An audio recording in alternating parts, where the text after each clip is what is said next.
గడపన నీతో గంటల కొద్దీ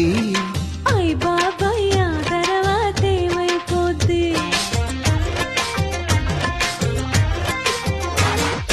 5 నిమిషాలైనా అది సరిపోద్ది ఆశ దోసె అప్పడం ఇది ఏం బుద్ధి మరి ఎట్ట మన ప్రేమ ముదిరే కొద్దీ ముద్దులతో సరిపెట్టు బొక్కలు రుద్ది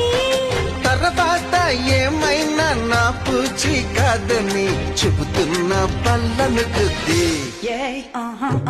జుంజుమోయో జుంజుమోయో ప్రేమిస్తేనే ఇంతటి హాయా అయ్యయ్యయ్యయ్యో తిరుపతి ఎంకన్న స్వామి ఏయ్. అన్నారం సత్యన్న స్వామి యాదగిరి నరసింహ స్వామి నాగతి ఏమి